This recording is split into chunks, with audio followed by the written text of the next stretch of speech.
todos com a paz do Senhor Jesus. Amém, meus irmãos. Eu já vou dizer, aliás, o Clemilson já falou aqui, né, que eu sou professor de teologia. Uma das principais funções de qualquer professor é torturar seres humanos, viu? Então eu vou torturar vocês aqui por alguns instantes. Irmãos, é uma alegria para mim estar aqui. Eu quero externar aqui a minha gratidão a Deus, né, por esse privilégio, mais uma vez poder estar aqui compartilhando a sua palavra e externar a minha gratidão também à liderança dessa igreja. Sinto-me feliz por voltar aqui, na verdade. Eu vim até comentando com a irmã no carro que já estive aqui aproximadamente uns 10 meses atrás. Eu estou tomando aqui como referência o nascimento da minha filha. Quando eu vim aqui, mesmo, Alfredo, ela tinha acabado de nascer, né? Eu estava todo bobo em função disso e continuo todo bobo agora, mais ainda, né? Como papai coruja que eu sou. Então eu louvo a Deus pela vida do Clemilson, pela vida do Alfredo, do pastor dessa igreja e pela vida de vocês, é claro, por estarem aqui nessa manhã. Estamos aqui para juntos aprendermos um pouco mais a palavra de Deus. Eu tenho certeza que o Senhor ele vai falar conosco nesta manhã. Quantos, assim como eu, estão desejosos de ouvir a voz de Deus? Pode dizer amém? Amém. Graças a Deus. Eu fiquei muito feliz aqui na vida para cá, porque eu percebi que vocês são um povo muito animado. Nós viemos aqui no carro, os irmãos vieram brincando, alegre, e eu fico feliz por isso, porque o povo de Deus é um povo alegre. Não é verdade, irmãos? Nós louvamos a Deus por isso. Nós temos razão para ser felizes, para ser alegres. Isso não significa que sejamos isentos das adversidades, das tribulações da vida, mas a nossa alegria é que Deus está conosco. O melhor de tudo é que Deus está conosco. Amém? Graças a Deus. Eu quero então convidar vocês a abrir as vossas Bíblias. Eu quero ler com os irmãos essa manhã na segunda carta que Paulo escreveu a Timóteo, capítulo 3. Eu quero ler com os irmãos a partir do versículo 14 até o versículo de número 17. 2 Timóteo, capítulo 3, do versículo 14 ao 17. Enquanto os irmãos estão localizando aí, eu quero aproveitar para comunicar aos irmãos. Eu pedi permissão ao nosso irmão Alfredo, ele me autorizou, e eu quero aqui divulgar para os irmãos. Nós estamos trazendo agora, deixa eu explicar primeiro, né? Eu sirvo como diretor acadêmico do Instituto Bíblico Fundamentos Inabaláveis, que é um seminário novo, tem um pouco mais de um ano de duração, e nós já temos, né, algumas turmas de nível básico. Nosso trabalho é um trabalho interdenominacional, né, alcança a todas as igrejas, e nós estamos agora trazendo o nosso mais novo lançamento, né, vamos dizer assim, que é o curso de bacharel livre em teologia. Estamos oferecendo agora. O curso vai acontecer ali em Porto de Santana. É um curso com uma duração aproximada de 3 anos, um valor bem em conta. O nosso corpo docente também, nós já estamos em contato com bons professores, com ótimos professores, pessoas que têm experiência na área da educação cristã, com ótima formação acadêmica também. Inclusive nós estamos tentando trazer também um professor da Faculdade Unida, que é muito conhecida também, o professor Davi Mesquiade, prometeu estar nos ajudando também. Então nós estamos trabalhando para fazer um trabalho, tentando fazer da melhor maneira possível, né? O curso vai acontecer ali 2 vezes por semana. Os irmãos que têm interesse em investir numa formação teológica de nível superior, nos procure o final. Eu tenho aqui alguns folders e eu vou ter o prazer de estar passando para vocês, ok, irmãos? Então, muito bem. A nossa temática nessa manhã, que os temas que eu sugeri, para esse primeiro domingo, para esse primeiro encontro, nós sugerimos o tema Bíblia, o livro incomparável. Eu já vou explicar para vocês a razão desse tema, a razão desse título. Mas primeiro vamos ler o texto, ok? Todos localizaram? Podemos ler, irmãos? Ok? Repetindo então, 2 Timóteo 3, a partir do versículo 14. 2 Timóteo 3, a partir do versículo 14. Todos encontraram? Muito bem, diz assim a palavra de Deus. Eu estou usando aqui, irmãos, a versão Almeida Revista Atualizada. Diz assim o texto sagrado: Tu, porém, permanece naquilo que aprendeste e de que foste inteirado, sabendo de quem o aprendeste, e que desde a infância sabes as sagradas letras, que podem tornar-te sábio para a salvação pela fé em Cristo Jesus. Toda a Escritura é inspirada por Deus e útil para o ensino, para a repreensão, para a correção, para a educação na justiça, a fim de que o homem de Deus seja perfeito e perfeitamente habilitado para toda boa obra. Muito bem, eu queria pedir a você que repetisse comigo apenas a parte A do versículo 16, que diz assim: toda a Escritura é inspirada por Deus. Vamos repetir no 3? 1, 2, 3. Toda a Escritura é inspirada por Deus. Ficou lindo, irmãos. Eu vou nem pedir para repetir, ok? Ficou jóia. Então, muito bem, irmãos. Vocês estão confesso para os irmãos que esse título foi o título de uma das primeiras apostilas que eu escrevi. Eu já estou na 21ª apostila, mas essa foi uma das primeiras e foi uma das mais marcantes para mim, né? Porque eu tenho, irmãos, uma história de amor com este livro. E eu glorifico a Deus por isso. É uma alegria para mim estar aqui falando sobre esse livro. Hoje, o nosso primeiro encontro, depois, para o vosso desespero, outros que virão também, né? E eu louvo a Deus porque esse livro moldou a minha história, esse livro transformou a minha vida. E eu acredito que você também, nessa manhã, tem uma história de amor com esse livro. A razão de sermos igreja de Cristo, a nossa razão de ser como igreja, a nossa razão de ser como cristãos, somos salvos na pessoa de Cristo, deve-se a este livro, a Bíblia Sagrada. Então, toda vez, irmãos, que eu vou falar sobre a Bíblia, e toda vez que eu vou pregar a Bíblia, eu sempre vibro com isso, eu sempre me alegro com isso. Eu até comentei com o irmão Alfredo ontem pelo telefone, ele me ligou, e eu disse para ele o seguinte: olha, eu estou um pouco nervoso, né? E olha que eu já dou palestra há vários anos, já prego desde a minha infância, mas eu sempre procuro não me acostumar com isso. É sempre para mim algo, é motivo de eu vibrar, de eu me alegrar com isso. Então eu glorifico a Deus por esta oportunidade. Eu quero aqui, eu até comentava com o irmão lá em cima, nos slides, são quase 50 slides. Eu vou tentar passar rapidinho, os irmãos não reparem. Em alguns momentos eu vou correr um pouco, ok? Para a gente poder aproveitar esse tempo aqui, eu consegui passar tudo que eu tenho para falar para os irmãos. Como Jesus nessa manhã, eu estou da seguinte maneira: eu ainda tenho muito que vos dizer, não é? Jesus não usou essa expressão, então eu também vou falar assim: eu ainda tenho muito que vos dizer nesta manhã. É um assunto muito amplo, tá, irmãos? A minha proposta nesta manhã, quando eu estou usando o tema Bíblia, o livro incomparável, eu vou propor aqui, a minha proposta nessa palestra é mostrar para vocês do porquê que a Bíblia é um livro incomparável. O que torna a Bíblia tão distinta dos outros livros? O que torna a Bíblia tão singular assim? Afinal de contas, nós vivemos num país e num mundo que produz centenas e centenas de livros anualmente. E com o advento da internet, a gente até pensou que o uso do livro, o livro em si, iria cair em desuso, mas a verdade é que hoje, como nunca antes, se vende mais livros, cada vez se vende mais, nós estamos presenciando isso. E alguém pode até dizer: a Bíblia é uma obra clássica, é um livro muito antigo, é um livro muito respeitado, mas é um livro como qualquer outro. Mas a nossa proposta nessa manhã é mostrar que não, é mostrar que a Bíblia é distinta, a Bíblia é única. E eu vou trazer para vocês aqui algumas evidências, e é até interessante nós pensarmos sobre isso. Sabe por quê, irmãos? Olha para cá e analise comigo, reflita comigo. Se você vai conversar com uma pessoa e essa pessoa não é cristã, essa pessoa não é salva em Cristo, e você diz para ela assim: olha, a Bíblia, ela é a palavra de Deus, a Bíblia é um livro incomparável, a Bíblia é um livro incomparável. Ele vai dizer para você: não, mas eu não creio na Bíblia, eu creio no Alcorão, não, eu creio no livro de Mórmon. E aí você, não, mas olha, você precisa dar para essa pessoa, você apenas dizer que ela é a palavra de Deus, mas não apresentar para ele evidências em uma argumentação. Essa pessoa, para ele não é interessante você dizer que a Bíblia é a palavra de Deus. Essa pessoa precisa ser convencida. E é claro, irmãos, nós aceitamos a Bíblia de maneira incondicional. Nós que somos salvos em Cristo, e como eu disse aqui, que temos essa experiência com a palavra de Deus. Mas para aquele que não é salvo, para aquele que não é cristão, ele precisa ser convencido. Então nós apresentamos algumas razões, não para simplesmente provar que a Bíblia é a palavra de Deus, mas sim porque já cremos que ela é a palavra de Deus. Amém, irmãos? Então, muito bem, eu vou pedir ao nosso irmão o seu nome dele. Eu falei que você não perguntei. Alguém disse aí? Leonel? Amém, irmão Leonel, é isso mesmo, né? Amém, meu querido. O nosso irmão Leonel que está, então, ele nos ajudando nos slides. Então, ele já passou ali o primeiro slide, os irmãos estão vendo ali. Bíblia, volta um pouquinho, irmão Leonel, por gentileza. Pode pular, por gentileza. Avante, isso, avançar. Isso. Ali tem uma pergunta, eu já fiz essa pergunta. Bíblia, o que a torna incomparável? Pode passar agora sim. Mas antes, um aperitivo. Por que eu coloquei aquilo ali?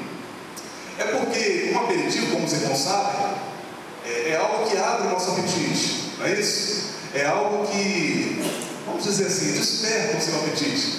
Então, antes de nós entrarmos no foco principal aqui da palestra nessa manhã, nós vamos passar bem rapidinho. E lembrando aos irmãos, ok, não fiquem chateados comigo, eu vou apenas tocar. Vamos fazer, eu costumo brincar com os meus alunos o seguinte: é como se você fosse lá na saleira, né, e fizesse só assim, ó. Só para sentir o gostinho, ok? Então é isso que nós vamos fazer, apenas para despertar o seu interesse. É importante dizer que o que nós vamos abordar aqui nesta manhã, se você já teve contato com algum curso teológico, você vai saber disso. A matéria que nós estamos estudando, ela está dentro de uma disciplina teológica chamada bibliologia. Pode pular, não, por gentileza. Pode passar. Isso. A bibliologia, ela é uma disciplina teológica, geralmente nos cursos de nível básico, ela sempre é a primeira, porque ela introduz o assunto do estudo da Bíblia. Então, como num curso teológico você tem como matéria-prima a palavra de Deus, a Bíblia Sagrada, então ela é a primeira matéria a ser estudada. A bibliologia é uma ciência muito ampla, ok? É uma ciência muito vasta. Pode passar, Leonel, por gentileza. Ali eu trago uma definição. Os irmãos estão vendo no slide ali o sentido dessa palavra, né, no étimo dela, na etimologia da palavra, vem do grego biblos e logia. Você juntando as duas palavras, literalmente vai ficar estudo do livro, né? Bibliologia, estudo do livro. No nosso caso, que livro é esse, irmãos? A Bíblia Sagrada, é isso mesmo, pode dizer com convicção. É a Bíblia, é o foco do nosso estudo nessa matéria. É interessante dizer que a bibliologia, ela é um discurso, ela é um tratado, ela é um estudo. Está dentro de uma matéria, está dentro de uma outra disciplina teológica chamada teologia sistemática. Por que sistemática? Porque segue um sistema, porque segue uma ordem lógica. Uma matéria vai completando a outra, uma matéria vai correspondendo a outra. Então a bibliologia ela vem em primeiro lugar, ok? Os irmãos estão vendo ali a definição que eu trouxe do pastor Claudio de Andrade, que é um teólogo muito conhecido, onde ele vai falar que a bibliologia ela versa sobre a autoridade, sobre a formação, sobre a origem, sobre a confiabilidade das Sagradas Escrituras. Então, como os irmãos já podem perceber de início, é uma disciplina muito ampla, ok? Pode passar, Fernando. A bibliologia ela é um estudo das Sagradas Escrituras, considerando os seguintes aspectos. Eu coloquei ali pelo menos, no slide seguinte, os irmãos vão ver, pelo menos 6 observações. A primeira, o que a bibliologia ela observa? Em primeiro lugar, observações gerais sobre sua leitura e estudo. Por que eu coloquei aquilo ali? Muitas pessoas sequer sabem que existem alguns critérios para se ler a Bíblia e muito mais para se estudar a Bíblia. Às vezes nós lemos a Bíblia de maneira aleatória, de maneira sem uma, vamos dizer assim, sem um comprometimento com a leitura. A gente lê de maneira muito assim dispersa. Então, quando você lê a Bíblia, e muito mais quando você estuda, alguém diz assim, eu procuro sempre quebrar esse tabu. Alguém diz assim, olha, não é importante ler a Bíblia, é importante estudar a Bíblia. Não, isso é um erro. Uma coisa é tão importante quanto a outra. São diferentes. Ler é uma coisa, estudar é outra. Mas a leitura que você faz da Bíblia irá ajudar você no estudo que você fala da mesma. As duas coisas se complementam. Então é importante ler a Bíblia, mas é importante estudar a Bíblia. Rony, qual a diferença? Você deve estar se perguntando. O que é ler a Bíblia e o que é estudar a Bíblia? Há uma diferença. Estudar requer mais tempo. Estudar demanda mais tempo, demanda mais esforço. Você precisa se dedicar um pouco mais. Para você, digamos que na leitura, você faz a leitura de maneira corrida, de maneira, você vai passando na leitura, não é uma leitura, não deve ser uma leitura superficial, não é apenas ler, não é apenas decodificar os sinais de um idioma.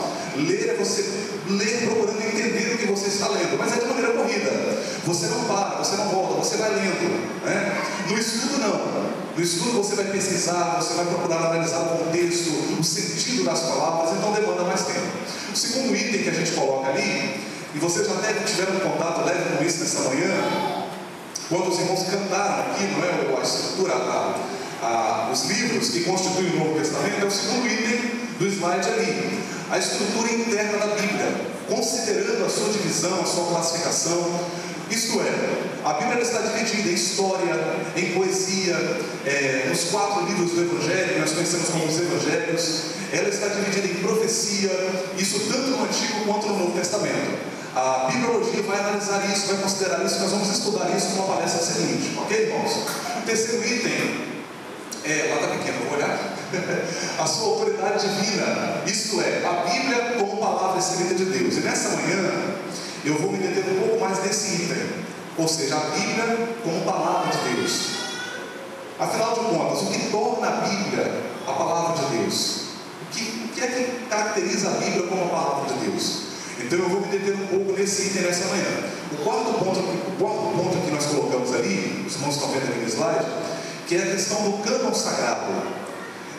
Geralmente as pessoas sempre perguntam, Rony, por que as Bíblias de versão católica, elas têm alguns livros a mais e as nossas de versão protestante não têm a mesma quantidade, são menos livros, né? As de versão católica 73 e as protestantes 66, né? 39 no Antigo e 27 no Novo. Então uma pergunta que aparentemente é uma pergunta simples, mas há uma explicação por trás disso, né? E a explicação está justamente no quarto item nosso ali, que é a questão do cânon sagrado. Nós vamos ver depois o significado desta palavra, a definição dela, ok? O quinto item, que é um item que eu sou assim, a bibliologia, na verdade, irmãos, ela é um conjunto de matérias, né? Ela é um conjunto de matérias. E essa matéria, a questão da preservação e tradução da Bíblia, como ela chegou até nós, né? A questão dos manuscritos está relacionada ao item anterior, a questão do cânon, é uma das áreas que eu mais gosto. E existem algumas curiosidades sobre a Bíblia nesse quesito. E eu já poderia até usar isso aqui como uma das argumentações que eu falei para vocês no início. Lembra que eu disse? Por que a Bíblia é diferente? Lembra da pergunta? Então aqui eu já posso até citar o primeiro argumento. Nenhum livro da antiguidade, porque você precisa entender isso. A Bíblia, ela é um livro da antiguidade, ela é um livro muito antigo. O último livro da Bíblia a ser escrito, que foi o livro do Apocalipse, foi escrito há mais de 1900 anos atrás. Moisés, segundo a posição tradicional, segundo a posição ortodoxa, ele começa a escrever por volta do ano 1440 a.C., ou seja, mais de 3.000 anos distante de nós. Olha onde está isso. Mas nenhum livro da antiguidade é tão bem preservado quanto a Bíblia Sagrada. E eu digo uma coisa para os irmãos nesta manhã: isto só pode ser a mão de Deus. Bendito seja Deus. Talvez você não saiba disso. Escute bem o que eu vou dizer aqui agora. A história de Alexandre o Grande, ela sobrevive em apenas 2 manuscritos antigos. Pasmem com isso. A gente ouve falar tanto de Alexandre o Grande, não é? Na história secular, a gente estuda, na escola a gente estuda sobre Alexandre Magno, mas a história dele chegou até nós em apenas 2 manuscritos. Você já viu alguém questionar a história de Alexandre Magno? Eu nunca vi. Se você já viu, até acredito que é estudioso que questione, mas em geral não se questiona. Agora, sabe quantos manuscritos existem da Bíblia? Só no Novo Testamento, 5.000. Entre manuscritos em rolos inteiros até fragmentos de manuscritos. 5.000. Eu estou falando só do Novo Testamento, eu não falei do Antigo ainda. 5.000. E nenhum livro da Antiguidade sofre tantos ataques quanto a sua origem, quanto a sua autenticidade, como a Bíblia Sagrada. Vê-se nisso claramente, irmãos, uma oposição do inimigo das nossas almas que procura desacreditar a Bíblia na sociedade. Mas nós glorificamos a Deus porque, apesar desses ataques, a Bíblia permanece ilesa. Bendito seja o nome do Senhor. Graças a Deus por isso. Muito bem, o 6º item, eu falei que isso é rápido, mas não tem jeito. Elementos de história geral da Bíblia, geografia bíblica, usos e costumes antigos orientais. Irmãos, essa questão dos usos e costumes ali, ela é interessantíssima, porque há textos da Bíblia que você só entende quando você volta lá no contexto cultural. Por exemplo, Jesus diz assim, deixa eu pausar um pouquinho aqui, segura o raciocínio, ok? Eu fui ministrar um estudo uma vez lá na Assembleia de Deus, na Serra, ó. Aí ministrei o estudo de Deus. Quando foi no final do estudo, o irmão chegou para mim e falou bem assim: o pastor quer vir me convidar. Rony, você ministrou, foi uma bênção, os irmãos gostaram muito, para a glória de Deus, mas você tem um problema. Eu fiquei preocupado, né? E a crítica é válida, porque a crítica leva você a crescer. Aí eu disse: o que foi? Rapaz, você fala rápido demais. Em alguns momentos os irmãos têm dificuldade até para entender o que vocês estão falando. Irmão, vocês estão me entendendo? Estou sendo rápido demais? Querem que eu vá mais devagar? Estou muito afobado, não, né? Então tá bom. Se os irmãos não estiverem me entendendo, me parem. Eu volto novamente e repito o pensamento, ok? Então vamos lá. Essa questão de usos e costumes ela é muito interessante. Jesus diz assim, quando ele envia os discípulos para evangelizar: ide e a ninguém saudeis pelo caminho. Aí você, leitor, lembrando que a Bíblia é produto do Oriente, né? A Bíblia foi escrita numa cultura oriental, irmãos. Embora ela tenha influenciado toda a cultura ocidental, mas ela é produzida no Oriente. E aí nós, leitores da pós-modernidade, século XXI, da era dos iPods, né? Da era dos tantos raios que existem por aí, na internet, telefonia móvel, por aí vai. A gente lê isso hoje, e você fala assim, puxa vida, Jesus era grosseiro para rachar, hein? Ide e a ninguém saudeis pelo caminho. Só que quando você vai conhecer os usos e costumes da época, você descobre que Jesus não estava sendo grosseiro. É que quando Jesus envia os discípulos para evangelizar, ele tinha pressa na obra. Ele queria que o máximo de pessoas fossem alcançadas. E a saudação, a cumprimentação no costume judaico não envolvia apenas um aperto de mão como nós fazemos na nossa. Demandava tempo, expressões corporais, gesto, parava, tomava tempo. Então quando Jesus fala, ide a ninguém saudeis pelo caminho, ele está dizendo o seguinte, eu tenho pressa na obra, então por isso vocês não devem parar. Então são minúcias do texto bíblico que passam a ser despercebidas aos nossos olhos. Mas que quando você vai lá e a bibliologia ela considera isso, você, puxa vida, agora faz todo sentido, né? Eu poderia dar vários exemplos, mas o tempo não permite. Vamos avançar. Além da questão dos usos e costumes antigos, volta um pouquinho, por gentileza.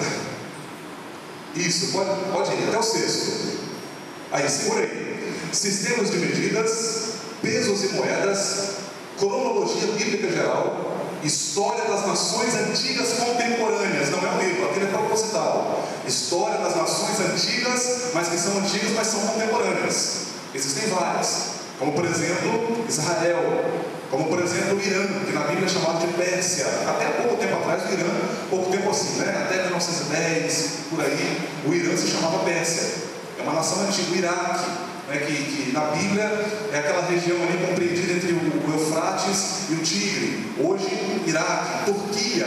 A Turquia que nós conhecemos hoje, na verdade, a antiga Ásia Menor, como aparece na Bíblia. Lembra das 7 igrejas do Apocalipse? Turquia hoje. Então você, quando conhece isso facilita a sua assimilação, ok?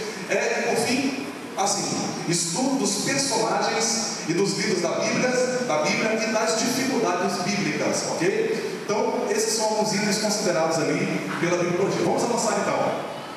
No slide seguinte, o Leonardo vai passar para a gente, eu apresento ali algumas razões do porquê devemos estudar a Bíblia Sagrada. Alguém pergunta assim, Rony, afinal de contas, por que eu devo estudar a Bíblia? Então eu vou trazer algumas razões.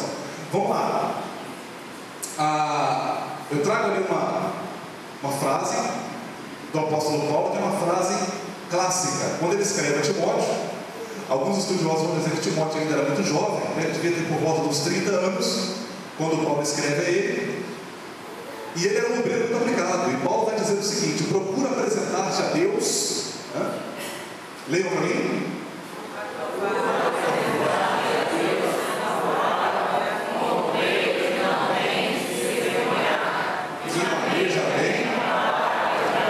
Isso, eu só queria ver se vocês estavam acordados aí. Ok? Eu costumo dar aula lá para os nossos alunos do nível básico. Eu costumo dizer para eles o seguinte: olha, eu vou de vez em quando brincar com vocês, para que vocês não sejam arrebatados, né? Ok? Para que vocês se mantenham aqui. Então vamos lá. Olha que recomendação de Paulo: manejar bem a palavra da verdade. Irmãos, olha para cá, olha para esse homem lindo que está aqui diante de vocês. Brincadeira, tá? Mas você é irônico agora. É interessante que muitas vezes a gente transfere essa responsabilidade, João, de manejar bem a palavra da verdade para os pastores. Eu vou deixar isso com um professor de teologia, eu vou deixar isso com um professor de escola dominical. Mas meu irmão, quando alguém me pergunta, Rony, por que eu devo estudar a Bíblia Sagrada? Uma das razões que eu sempre dou: nós vivemos num mundo que questiona. Vou repetir a frase: razão para estudar a Bíblia: nós vivemos num mundo que questiona. Se você vai conversar com um sectário, uma pessoa que é membro de uma seita, e essa pessoa precisa conhecer a verdade, ele fala uma coisa que você sabe que é um erro, é uma heresia. Se você virar para ele e falar bem assim: você está queimado, isso vai resolver alguma coisa, irmão? Sim ou não? Não. Essa pessoa precisa de argumentação, e argumentação bíblica. Você precisa conhecer a palavra. É tão interessante isso, isso está tão presente na Bíblia. Por exemplo, quando Paulo vai pregar lá em Atenas, que era a capital pensante da Grécia, era a capital intelectual da Grécia. Quando Paulo vai pregar, ele não virou para eles e falou bem assim: vocês estão queimados, vocês vão para o inferno, eu vos repreendo. Paulo diz isso, irmãos? Não. Olha que interessante. Paulo usou algo que ele, na observação dele, viu ali que fazia parte até da questão cultural, porque eles tinham tantos altares ali, e eles tinham uma preocupação de cultuar a todos os deuses naquele panteão ali de tantos ídolos, que eles colocaram até um altar ao Deus desconhecido, como que dizendo assim: se nós esquecemos de algum Deus, nós temos um altar aqui reservado para ele. Paulo ouviu aquilo, pegou aquilo como gancho e disse assim: olha, esse Deus que vocês adoram sem conhecer é o que eu prego. Eu imagino aquela pregação naquele momento. Eu gostaria de poder voltar no tempo para estar lá vendo Paulo pregar. Ele usou o quê? Uma argumentação. Então você precisa conhecer a palavra, essa expressão, manejar bem a palavra da verdade. No grego, traz a ideia de um corte preciso. Olha que interessante. Traz a ideia de um corte preciso, manejar bem a palavra da verdade. Vamos avançar. Irmão Leonel, por gentileza. Ali eu vou apresentar para vocês agora algumas razões então para estudarmos a Bíblia. Eu vou passar rapidinho porque não dá tempo. A Bíblia é o único manual de fé e conduta do crente em Jesus. A Bíblia é o nosso mapa. O segundo item que eu coloco: a Bíblia alimenta as nossas almas. E ali eu coloco um texto do profeta Jeremias, onde ele diz assim: achando eu as tuas palavras, logo as... Quem se lembra? Alguém? Logo as comi. Olha a expressão que ele usa: achando eu as tuas palavras, logo as comi. Olha que interessante. Ele se alimenta da palavra de Deus. E aí eu coloco um outro item: a Bíblia é o instrumento que o Espírito Santo usa. Quando alguém liga para você, quando alguém se aproxima de você, precisando de uma palavra de consolo, de uma orientação, meu irmão, minha irmã, o instrumento que o Espírito Santo vai usar é a palavra de Deus. Bendito seja Deus. Agora eu pergunto a vocês nesta manhã: o Espírito Santo poderá usar algo na sua vida que você não tem? Sim ou não? Evidente que não. Você precisa estar saturado da Bíblia Sagrada, porque no momento certo, na hora certa, no local certo, o Espírito Santo vai usar a palavra dele através da sua vida. A Bíblia enriquece espiritualmente a vida do cristão. E aqui está, irmãos, uma das razões do porquê nós temos em nossas igrejas tantos crentes frios, apáticos, raquiticamente espirituais. Eles vêm ao culto, eles frequentam os cultos, mas são carnais, não são espirituais, não têm uma vida cristã profunda. Nós podemos incorrer nesse erro. Aí está a razão para isso. Por quê? Porque nós não nos alimentamos da Bíblia Sagrada, porque a Bíblia enriquece a vida espiritual do cristão. O outro item que eu coloco é que a Bíblia contém, eu poderia até corrigir essa frase, ficaria melhor: a Bíblia é a verdade de Deus, que pode salvar o homem. Ou seja, na Bíblia Sagrada o perdido encontra a verdade para a sua salvação em Cristo Jesus. Avançando então, a Bíblia enriquece moralmente o homem. E aqui está uma das outras evidências de por que a Bíblia é um livro incomparável. Porque nenhum livro na história da humanidade teve a capacidade de transformar moralmente o homem e até sociedades inteiras como a Bíblia Sagrada. A Bíblia molda o caráter do homem, ok? Avançando então, o último item: a Bíblia nos previne contra toda sorte de engano. Eu pergunto aos irmãos: nós vivemos ou não numa sociedade que está cheia de enganos, de erros? Sim ou não? Sem dúvida que sim, não é verdade, irmãos? E essas coisas são muitas vezes apresentadas como corretas, como sendo certas, principalmente através da mídia. Mas a palavra de Deus, através da Bíblia Sagrada, nós ficamos vacinados. Amém, irmãos? Nós ficamos prevenidos. Vamos avançar então. Eu ainda tenho muito que vos dizer nesta manhã. Como devemos estudar as Sagradas Escrituras? Pode falar, irmão Manuel, por gentileza. É interessante dizer, irmãos, que nessa questão do estudo da Bíblia, existem métodos de estudo da Bíblia. Sim, métodos de estudo da Bíblia. Quando eu falo de métodos de estudo da Bíblia, alguém pode até dizer assim: mas Rony, precisa de método para estudar a Bíblia? Pois é, a verdade é que precisa de método, e existem vários. Eu vou listar alguns para os irmãos. Está aqui, eu estou olhando aqui, vai ser o nosso terceiro dia, que vai ser no dia 31 de março, ok? Métodos de estudo da Bíblia. A palestra vai ser só sobre isso. Então, eu estou aqui apenas lançando para despertar a sua curiosidade, porque o seu interesse, para o dia 31, quando nós vamos explorar isso aí com mais calma. Mas aqui eu coloco algumas razões, apenas para adiantar o assunto, ok? Leia a Bíblia conhecendo o seu autor. Como devemos estudar a Bíblia? Primeiro item: leia a Bíblia conhecendo o seu autor. Por quê? Porque se você ler a Bíblia apenas como obra literária, é interessante, É enriquecedor? É. Mas a finalidade maior da Bíblia é revelar-nos Deus, é fazer Deus conhecido para nós, é nos aproximar de Deus. Então, ao ler a Bíblia, leia procurando conhecer o seu autor. Quem é o autor da Bíblia? É Deus, não pode ser outro. E eu vou mostrar para vocês o porquê disso. Leia a Bíblia diariamente. E aqui há um segredo, irmãos, maravilhoso. Ler a Bíblia todos os dias. No seu momento devocional, tomar o tempo, faça isso. Isso é muito enriquecedor para a nossa vida espiritual. Leia a Bíblia com a melhor atitude mental e espiritual. Isto é, quando você for ler a Bíblia, quando você for estudar a Bíblia, faça isso com o coração aberto. Faça isso reconhecendo que a Bíblia é alimento para a sua alma. Ou seja, você já vai predisposto a receber o que a Bíblia tem para você. Os irmãos estão entendendo, irmãos? Amém? Vamos então avançar. Leia a Bíblia com oração, devagar e meditando. Às vezes, irmãos, eu vejo muitas pessoas dizendo assim: olha, eu li a Bíblia N vezes. E isso é importante ler a Bíblia toda. Mas não faça isso preocupado em bater recordes de leitura. Porque quando você faz isso, você atropela muita coisa. Ok? Ressaltando, é importante ler a Bíblia toda. Mas não faça isso procurando bater recordes de leitura. Leia a Bíblia devagar, com oração, com meditação. É o item seguinte.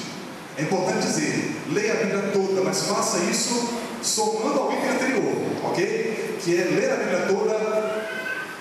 Quando eu falo aqui, irmãos, de ler a Bíblia toda, há um segredo muito grande nisso. Há pessoas que são cristãos há anos, mas ele nunca leu a Bíblia toda.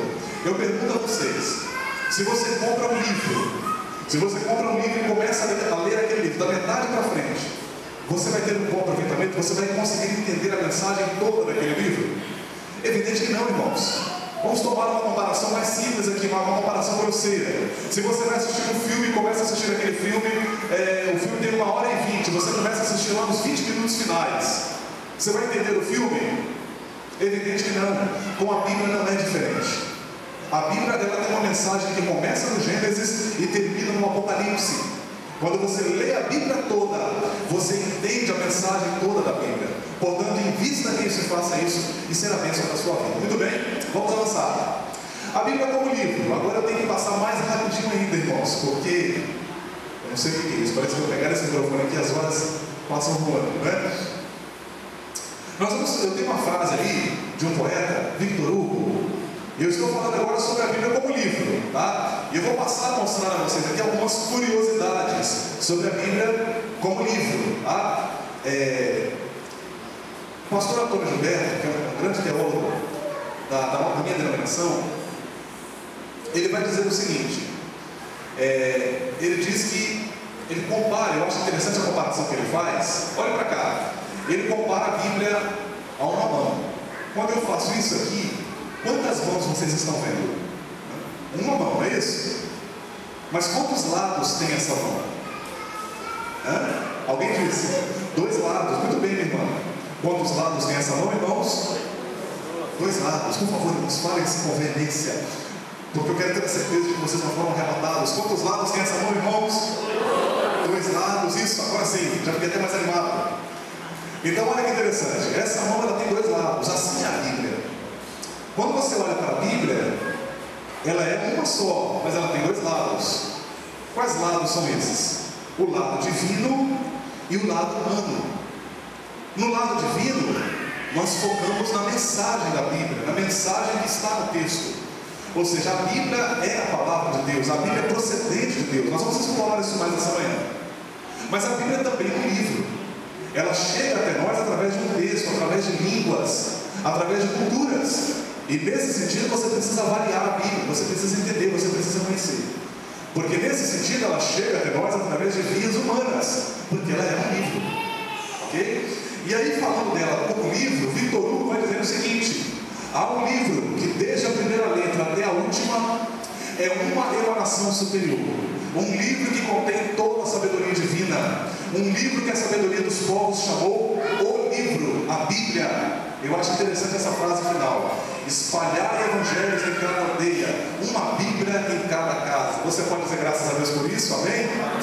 Glórias a Deus. Porque a Bíblia ela é benéfica, ela influencia positivamente as pessoas. Essa é a nossa oração. Muito bem, vamos avançar. A Bíblia é um livro antigo, e eu já disse isso para vocês aqui nesta manhã, não é verdade?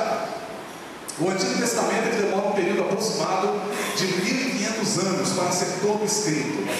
A palavra Bíblia significa, a gente poderia definir aqui a palavra Bíblia de maneira teológica como uma coleção de pequenos livros, ok? São 66 livros que foram escritos ao longo de 1600 anos, ou seja, demoraram 1600 anos para que todos os 66 fossem escritos. O Antigo Testamento ele demora aproximadamente 1500 anos e o Novo Testamento aproximadamente 50, 70 anos, aproximadamente os 27 do Novo Testamento. Então esses livros eles foram escritos num período distante de nós, né? Eu já disse aqui, vou repetir novamente, que o último livro do cânon sagrado, ou seja, o Apocalipse, ele foi escrito por volta, é a minha posição, alguns vão dizer que foi por volta de, é a posição mais aceita, no ano 96 depois de Cristo. Mas eu sigo uma corrente que acredita que o Apocalipse tenha sido escrito antes do ano 70 depois de Cristo. Então, seja como for, há mais de 1900 anos atrás, né? Então você vê que a Bíblia é um livro antigo. Então ela tem muitos detalhes, nesse sentido nós vamos considerar alguns.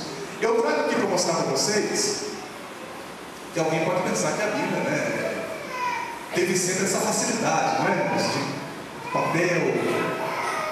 Nós vamos ver aqui alguns dos materiais primitivos em que a Bíblia foi escrita, e nesses materiais primitivos seria impossível transportar toda a Bíblia se a Bíblia tivesse chegado até nós nesses materiais. Os irmãos vão ver por quê. Vamos lá, pode pular, por gentileza. O primeiro material que eu coloco de escrita foi o primeiro papel que existiu, né? Foi o papiro, que é uma planta aquática. Ela era muito produzida no Egito. E é interessante que a palavra papel vem de papiro, até se parece, né? Eles tiravam ali o caule daquela planta, a parte interna, fazia tiras, faziam mesmo, né? Um processo de remoção da água que vem na planta, deixava secar, entrelaçava aquelas tiras e formava então uma folha de papiro, ok? Essa folha de papiro ela ficava ali no processo de secagem. E depois era utilizado. Interessante, irmãos, interessante. O papiro, ele dura, dependendo das condições climáticas e do local onde ele é preservado, o papiro ele dura durante séculos, ele é capaz de sobreviver aos séculos, ele resiste ao tempo, né, de maneira admirável. Para vocês terem uma ideia, nós temos hoje, em muitos museus, papiros preservados com mais de 2.000 anos, né? Os irmãos já devem ter lido a respeito dos manuscritos do Mar Morto. Ali você tem uma parte de pergaminho e uma parte de papiro, dos manuscritos. Você tem ali papiros com mais de 2.000 anos que estão preservados. Então você vê que ele dura consideravelmente. Vamos avançar. Outro material é o pergaminho. O pergaminho já é um material mais aprimorado, mais avançado, né? Ele é feito de pele de animais, curtida e preparada para escrita. Dura mais que o papiro. É mais durável, é mais preservável, vamos dizer assim. Como eu já disse também, você tem também pergaminhos com mais de 2.000 anos que estão preservados e até rolos inteiros de pergaminho que estão preservados. Esses são os materiais de escrita bem primitivos. Agora nós vamos falar dos formatos, os formatos primitivos de escrita da Bíblia. O primeiro que a gente coloca ali, que foi largamente utilizado, são os rolos. Por isso que eu disse aqui anteriormente que seria praticamente impossível transportar se esses materiais tivessem chegado até nós hoje e fossem usados hoje. Graças a Deus, que depois nós vamos ver nos slides seguintes, que foi inventada a prensa. Você imagina como seria transportar para os cultos 66 rolos? Olha aí que interessante. Sendo os livros bíblicos escritos em rolos, não seria possível uma única pessoa transportar de uma só vez os 66 livros que compõem a Bíblia. Isso só se tornou possível com a invenção do papel, no século II, e do prelo, de tipos móveis, em 1450, por Johann Gutenberg. Esse prelo que está dizendo ali, de tipos móveis, era uma espécie de prensa mesmo, era uma impressora da época, né? E os tipos eram as letras. Então eles montavam literalmente uma página inteira, montavam ela com aqueles tipos móveis e prensavam. Vocês imaginem o trabalho que seria para montar uma página inteira, né? Você imagina o trabalhão que dava. Então hoje não, hoje você quer uma folha, você vai lá no computador, tira a impressora na hora, faz, né? Hoje nós temos essa facilidade, mas antes não. Então são curiosidades que a gente traz aí sobre a Bíblia. Um outro formato que representou um avanço na questão dos materiais e do formato, perdão, dos formatos, ou do formato primitivo da Bíblia, foi o códice. E em alguns trabalhos, em alguns livros, você vai ler códex, né? Tem o mesmo significado, no caso é latim. O códice ele tem formato de livro mesmo, como nós conhecemos, ele vem em páginas, né?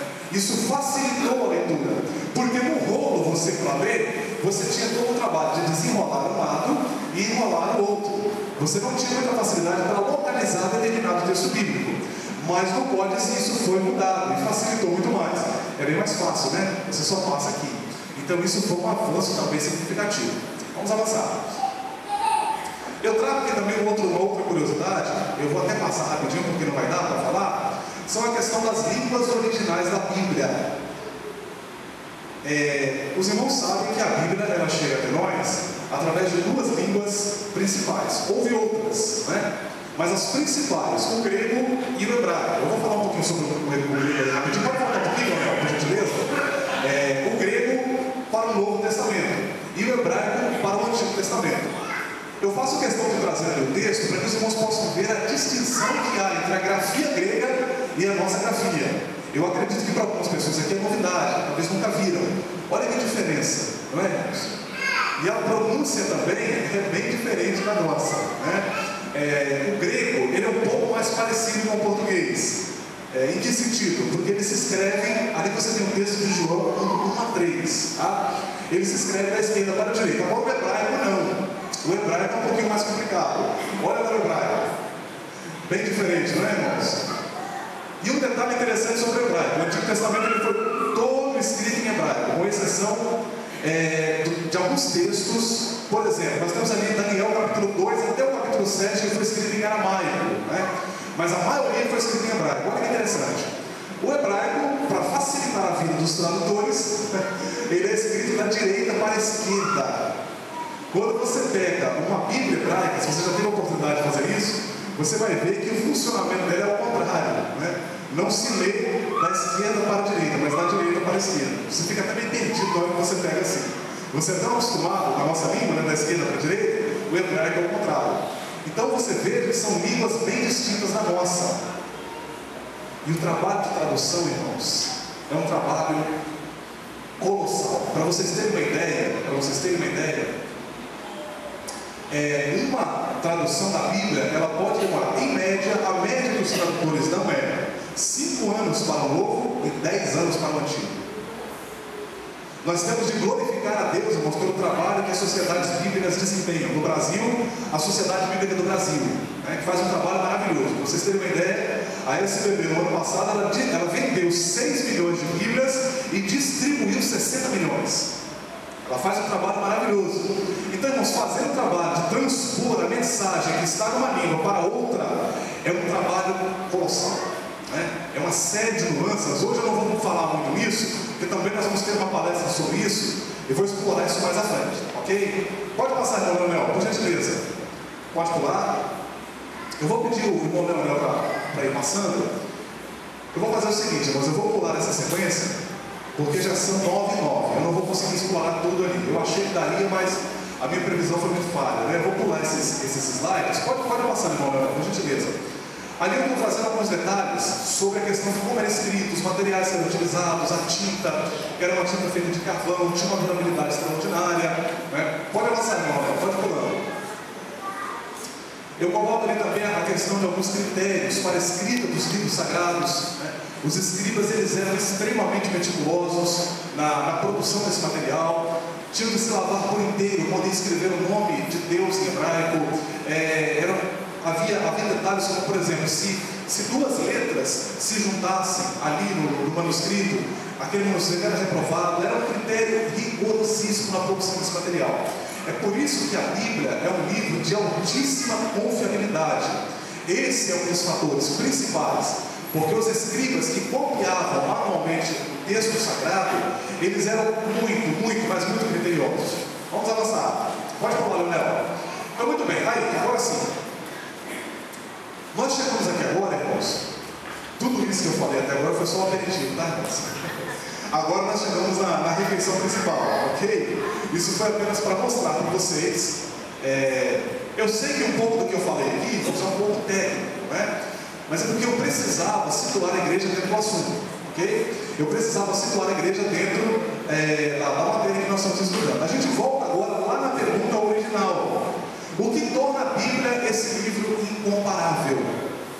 Os irmãos estão aí? Estão cansados? Podemos prosseguir? Amém? Amém. Então vamos lá. Primeiro item que eu coloco.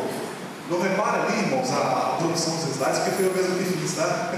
A qualidade gráfica ali, né, meu Deus, não é 100% não. Mas nos atente, dá para a gente levar. O primeiro item que eu coloco é a inspiração divina. Se alguém perguntar para você, Rony, se alguém perguntar para você, irmã Maria, irmão João, irmão Clemilson, irmão Alfredo, irmão Andréia, se alguém perguntar para mim, Rony, o que torna a Bíblia um livro incomparável? Irmãos, o primeiro item que eu coloco ali, a primeira resposta que eu dou: a inspiração divina que reside sobre a Bíblia Sagrada. Aliás, diga-se de passagem, é esse fator que torna a Bíblia distinta de todos os livros, porque se a Bíblia não fosse um livro divinamente inspirado, a Bíblia seria um livro entre tantos. Mas a inspiração divina que reside sobre a Bíblia torna ela a palavra de Deus. O que faz a Bíblia ser a palavra de Deus é justamente a inspiração que está nela. Quando nós lemos o texto sagrado, eu fiz questão de trazer aqui a versão Almeida Revista Atualizada, porque ela traduz mais corretamente o texto original.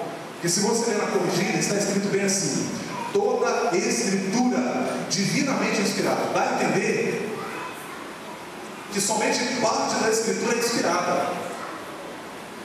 Mas é uma tradução incorreta. Quando você lê na atualizada, a atualizada traduziu melhor, porque a atualizada coloca: toda a escritura é inspirada por Deus.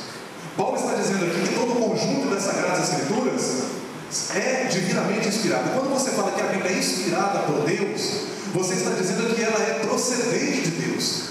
Irmãos, e há evidências para isso. Há provas disso. Uma prova, uma evidência disso é o fato da unicidade da Bíblia. Como eu disse para os irmãos anteriormente, a Bíblia foi escrita num período de 1600 anos, e não apenas a questão do tempo longo demais. A Bíblia foi escrita por aproximadamente 40 pessoas, em 3 continentes diferentes, em lugares diferentes, em circunstâncias diferentes. Por exemplo, Davi, em algum momento, ele escreve no calor da perseguição. Em outros momentos, ele escreve na calmaria do seu governo. Em outros momentos, ele escreve em momentos de provação, de privação, em momentos em que ele está confessando o seu pecado a Deus. Daniel escreve como estadista dentro do governo medo-persa. E você vai ver Jeremias escrevendo lá junto com aqueles que restaram no cativeiro babilônico. São circunstâncias diferentes. Moisés, em algum momento, ele escreve no deserto. E você vai ver que outros escreveram dentro de palácios. Uns eram profetas, uns eram profundos conhecedores, homens de grande intelecto. Outros eram pessoas mais simples, como Amós, que era boiadeiro. E ele vai dizer o seguinte: eu não era profeta nem filho de profeta, mas a palavra do Senhor veio a mim dizendo: vai e profetiza. Homens com funções diferentes. Uns foram pescadores, mas quando você lê a mensagem da Bíblia, você percebe que a Bíblia, ela tem uma mensagem única. Uma verdade que começa no Gênesis, ela vai sendo descortinada até culminar no Apocalipse. E quando você vê isso, quando você reconhece isso, pode surgir a pergunta: será que os escritores, enquanto escreviam, será que eles tinham ideia de que o que eles estavam escrevendo iria ser reunido num só volume, e iria ser chamado de Bíblia Sagrada, iria ser a Bíblia, a palavra de Deus? Certamente que não. Certamente que eles não sabiam.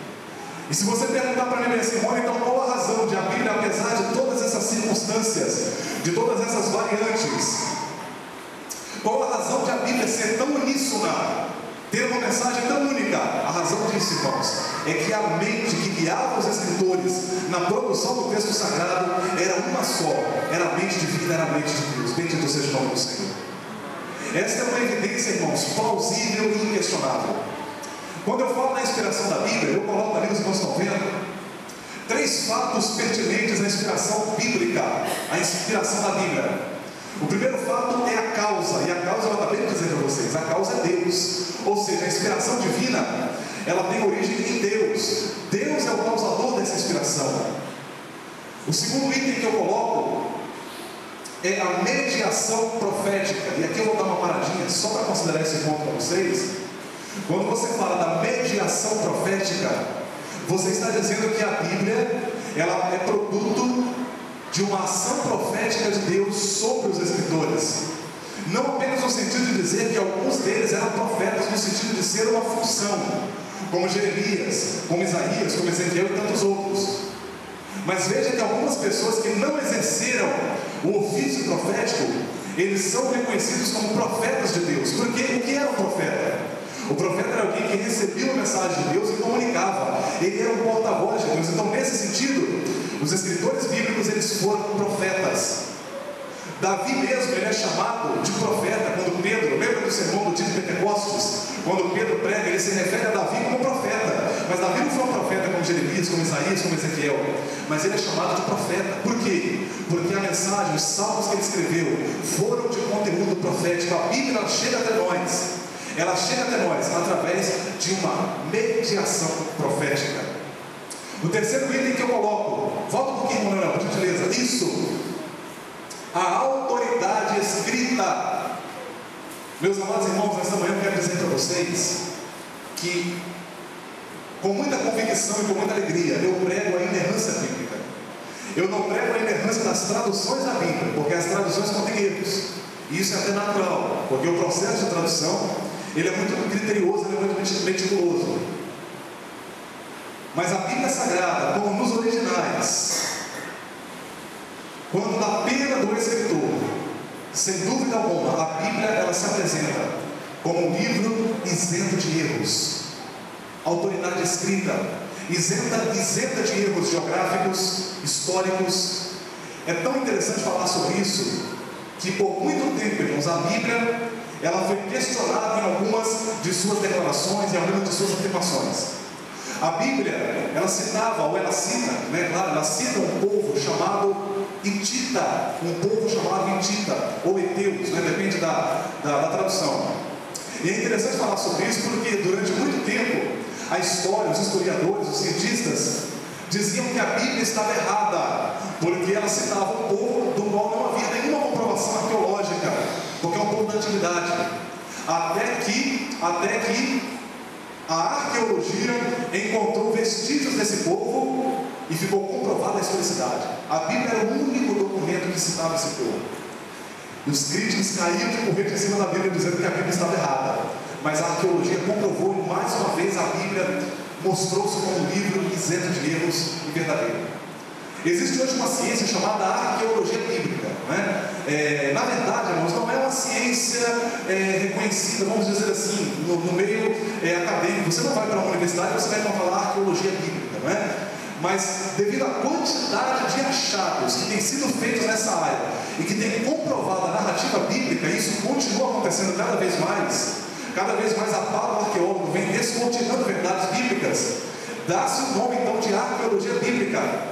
Veja que é uma coisa própria de tantas evidências da antiguidade que têm sido encontradas mostrando. E eu acredito que com isso, irmãos, eu acredito que isso é uma permissão de Deus para endossar a sua palavra e mostrar que a Bíblia é a verdade de Deus. Bendito seja Deus. Vamos avançar. Evidências da inspiração divina da Bíblia, a reivindicação da própria Bíblia. Eu pergunto aos irmãos nesta manhã: você pode reivindicar algo que não é seu? Você chegar para mim que agora fala bem assim: Simone, eu reivindico esse celular que está aí junto com você. Esse celular é meu. O que eu vou dizer para você? Não é seu, é meu. Eu comprei, paguei por ele e tenho uma nota fiscal. Você vai poder insistir comigo na questão? Por quê? Porque não é seu, ele é meu. Então eu não posso reivindicá-lo, porque ele é meu. Quando eu falo da reivindicação da Bíblia, quando a sua origem divina, quando a sua inspiração, como sendo resultado da ação de Deus sobre os escritores, eu estou dizendo que a própria Bíblia reivindica isso, porque a inspiração dela é própria dela. Essa reivindicação ela está no Antigo Testamento. Quer uma amostra, quer um exemplo disso? E nesse sentido, irmãos, nenhum outro livro sagrado das outras religiões tem a mesma autoridade da Bíblia. Nenhum outro livro sagrado das outras religiões faz essa reivindicação como a Bíblia faz. Por 2.600 vezes, escute isso, é interessante. Por 2.600 vezes, ao longo de toda a Bíblia, você vai encontrar a expressão assim diz o Senhor. É conhecida nossa, não é? Assim diz o Senhor. E por mais 1000 vezes você vai encontrar expressões similares, que, como, por exemplo, que dizem assim, expressões similares como falou o Senhor, disse-me o Senhor, veio a minha palavra do Senhor. O que é isso?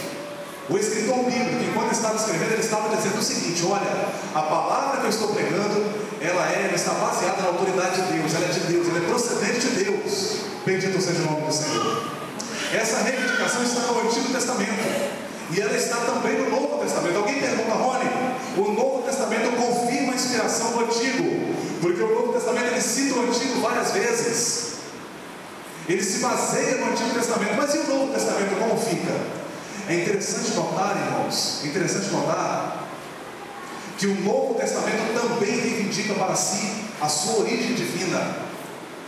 Paulo, quando está escrevendo, por exemplo, um texto de Paulo, em que ele diz bem assim: digno é o obreiro do seu salário. Ele diz bem assim: olha, diz a Escritura, não atarás a boca ao boi que debulha, porque digno é o obreiro do seu salário. Quando Paulo fala assim, diz a Escritura, ele cita um texto do Antigo Testamento: não atarás a boca ao boi que debulha. E aí ele prossegue dizendo: e digno é o obreiro do seu salário. Só que esse digno é o obreiro do seu salário não está no Antigo Testamento, está em Lucas. Olha que interessante, ele cita Lucas em pé de igualdade com o Antigo Testamento. Ou seja, Paulo já reconhecia que os escritos de Lucas eram divinamente inspirados. Pedro, quando está escrevendo, ele vai dizer bem assim: olha, vocês sabem que Paulo, ele, em seus escritos, há alguns pontos difíceis de entender, que os indoutos torcem, como fazem também com as demais escrituras. Olha que interessante, ele coloca os escritos de Paulo em pé de igualdade com as escrituras do Antigo Testamento. Veja que o Novo Testamento reivindica a sua origem divina. Para terminar, irmãos, avançando então, vou pedir o Leonel para o lado próximo, por gentileza. O segundo item que eu coloco, mostrando que a Bíblia é de origem divina, é um livro incomparável, é a sua unicidade, ou seja, a sua mensagem única. Já explorei bastante isso. Olha o avançar, Leonel. O terceiro item, sua capacidade de influenciar beneficamente pessoas e até nações inteiras. Repare para ver. Uma pessoa que tem a vida destruída pelo pecado, ele é adúltero, ela é adúltera, rouba, assassina, mente, leva uma vida na promiscuidade, até que um dia ele entra por aquelas portas, ou ela entra por aquelas portas, e ele ouve a pregação da palavra de Deus, ela ouve a pregação da palavra de Deus. E a Bíblia diz que a fé vem pelo ouvir e o ouvir da palavra de Deus. Essa pessoa abre o coração, se entrega a Cristo e começa a ler e a estudar a palavra de Deus. Um sinal de conversão, irmãos, é interesse pela Bíblia. Sinal de saúde espiritual, interesse pela Bíblia. Se você perdeu, meu irmão e minha irmã, se você perdeu o interesse pela Bíblia, a sua saúde espiritual não está bem. Mas nessa manhã Deus ele pode restaurar a sua saúde, amém? E a pessoa começa a amar e a conhecer a Bíblia. Repare, o caráter dele vai sendo transformado, o caráter dele vai sendo mudado, o Espírito Santo vai trabalhando no coração dele, e ele de uma velha criatura passa a ser uma nova criatura em Cristo Jesus. O que é isso, irmãos? A capacidade transformadora da Bíblia. Bendito seja Deus. Para terminar então, irmão Leonel, pode avançar. O quarto item, a quarta evidência que eu coloco, o último item nós vamos falar aqui: a sua indestrutibilidade, a manifesta indestrutibilidade da Bíblia Sagrada. Parece que vai quebrar a Bíblia da gente quando fala, né? Indestrutibilidade. Em outras palavras, irmãos, a Bíblia ela é um livro indestrutível. Já tentaram varrer esse livro da história, já tentaram, pilhas de Bíblias sagradas já foram queimadas. Houve um imperador romano que ele chegou a cunhar uma moeda comemorando o feito de que teria apagado da face da terra todos os exemplares da Bíblia Sagrada. Ao longo da história, esse livro foi muito perseguido. Voltaire, filósofo francês, que viveu no século XVIII, houve alguém que se referiu a ele como o inimigo irreconciliável da religião. Ele disse que o cristianismo era antiquado e que a Bíblia desapareceria da história e o cristianismo dentro de 100 anos deixaria de existir. Só que Deus é fiel, irmãos, Deus é tremendo. Bendito seja o nome do Senhor. 50 anos após a morte de Voltaire, apenas 50 anos, a Sociedade Bíblica de Genebra estava usando a casa dele e a prensa dele para produzir grandes pilhas de Bíblias. Louvado seja o nome do Senhor, aleluia. Tentaram destruir esse livro, mas a Bíblia chega até nós hoje, mais viva do que nunca, mais forte do que nunca. É o livro hoje mais traduzido no mundo, já passa de 2.500 línguas hoje, segundo recentes informações da Sociedade Bíblica do Brasil. A Bíblia é hoje o livro que tem chegado nos confins da terra, mesmo em tribos remotas. Deus tem levantado pessoas e tem levado a sua palavra até lá, e pessoas têm sido transformadas, e pessoas têm sido edificadas através do poder e da influência benéfica da Bíblia Sagrada. Bendito seja o nome do Senhor.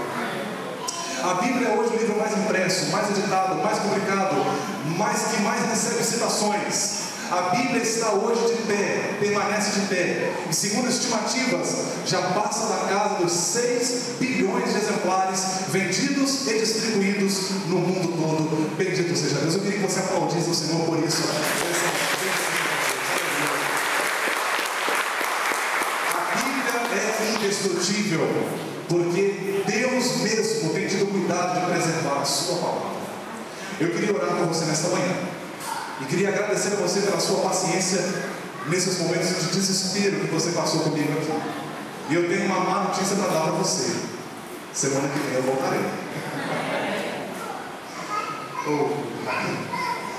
Louvado seja Deus. Irmãos, eu quero com muita alegria orar ao Senhor nesse momento, louvar a Ele por esses momentos que passamos juntos aqui.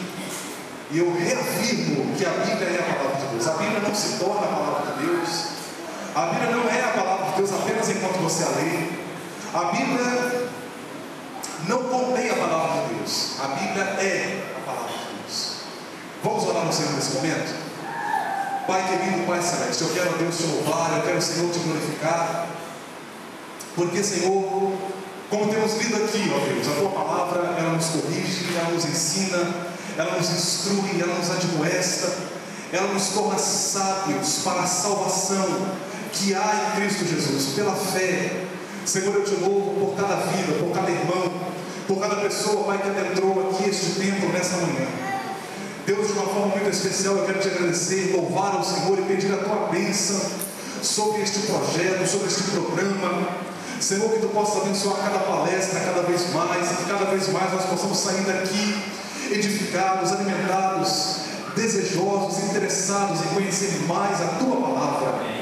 Ó Deus querido, esta é a proposta deste projeto, esta é a proposta desses 40 dias, dessa sequência de palestras aqui. Conheça a sua Bíblia. Ó Pai, esse é o nosso desejo, que o Senhor possa despertá-lo cada vez mais em nós, de conhecer mais a tua palavra.